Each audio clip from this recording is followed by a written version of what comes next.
Hi, everybody. I'm Cheryl Crisp for Movieguides Backstage Pass, and this is Coffee and Conversation with Ainsley Earhardt.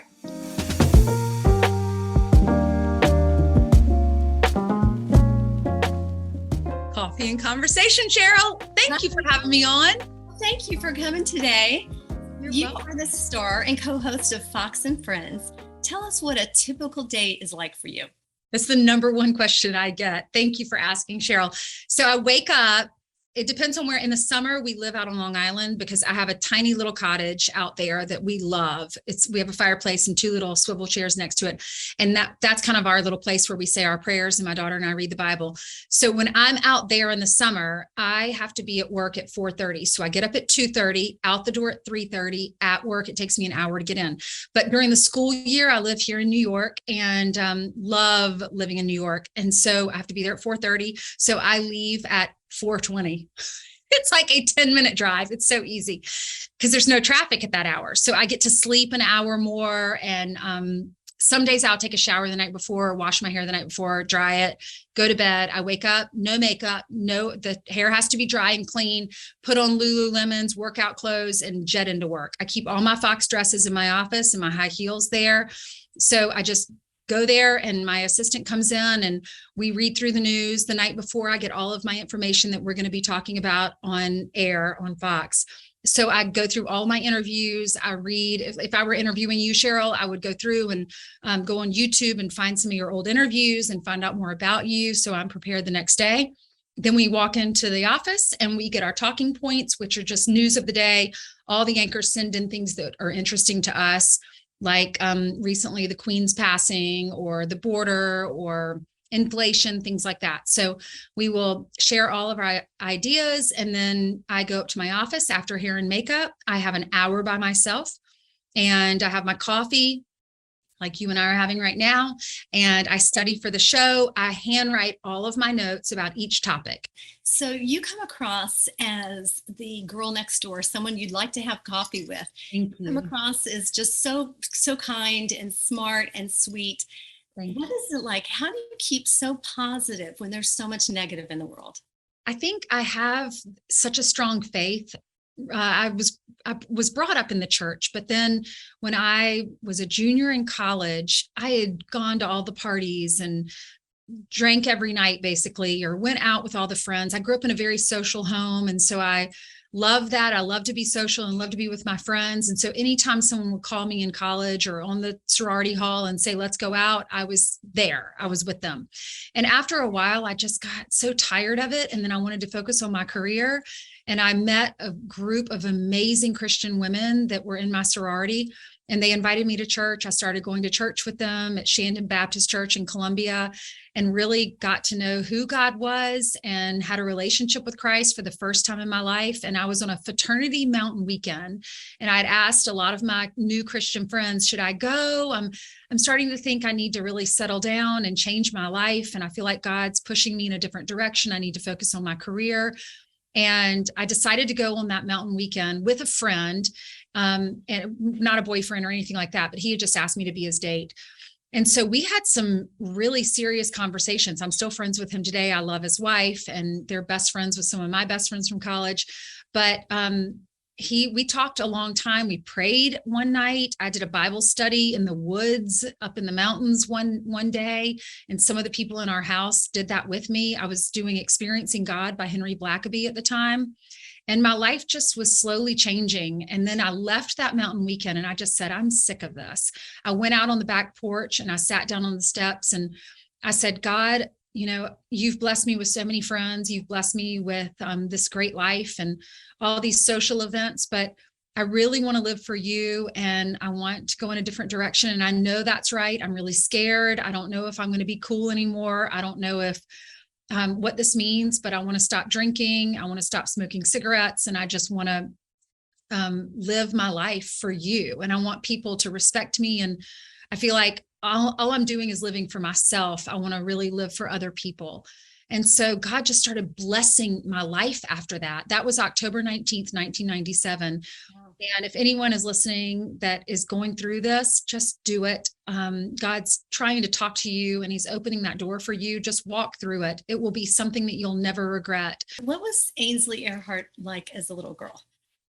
My mom says I was very precocious. I'm the middle child. I have an older sister and a younger brother.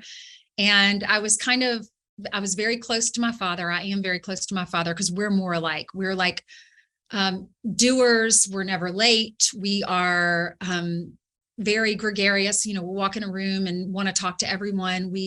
My dad is so much better at this than I am, but he's taught me how to do this. I mean, when the garbage man came, they would make a lot of noise outside of our kitchen door so that we would open up the door and Dad would bring them all orange juice and bagels and toast with butter and jelly. And he just treats everyone beautifully, wonderfully, like a Christian man should do. So he's walked this walk. Everyone in our hometown loves my dad. And so my dad and I really connected. My mother is a school teacher. She was for 33 years. She had a stroke 4.5 years ago. So she has 24-hour care in our home. And God bless her. She's a wonderful person. But Mom was a little bit more laid back and more of a procrastinator. Like she'd wait till the day before the project's due. When the teacher told me the project's due in 3 weeks, I would come home and say, Mom, we have to go to Walmart. I've got to get all the things. I need to go ahead and check this box. You have a brand new children's book out and you wrote it for your daughter, Hayden. Tell us about the book and what was the inspiration? So my first 2 children's books were really inspired by my dad and all the little notes of scripture and poems and sayings that he would leave next to our cereal bowls.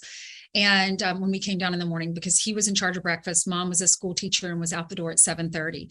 So this book is really it's for my daughter, but also to honor my mom. And Mom always said this on our birthdays: I'm so glad you were born. So when I moved to New York and I got the job on Fox and Friends, it was Steve Doocy, my co-anchor's birthday. And he said, we were all celebrating his birthday. And I said, Steve, I'm so glad you were born. And everyone in the studio laughed. And I said, well, I know it's funny, but really it's not. I said, if you think about that, this is your birthday. This was the day that you entered this world and you've changed so many lives and God's put you on this big platform.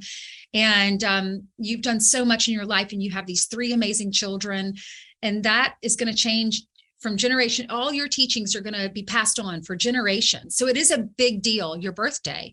And I said, my mom always said this to us when we were little on our birthdays. So then Steve's wife wrote him years later and said, I have an idea for Ainsley's next children's book. She should call it I'm So Glad You Were Born, because the whole team started saying that on people's birthdays. We would do a birthday wish for Dana Perino or Greg Gutfeld or someone, or Tucker Carlson or Sean Hannity, and we would send it to them for them to air at night or during the day. And at the end of all those videos, Steve would say, and we would all say, I'm so glad you were born. I love that. That just awesome.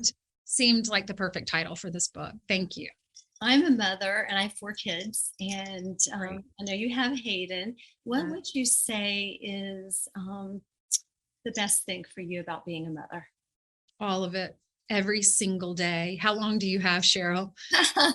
It's such a joy in my life. I prayed for this child. I had a miscarriage right before Hayden. And without that miscarriage, I didn't understand why that was happening. I knew God was still going to give me a baby.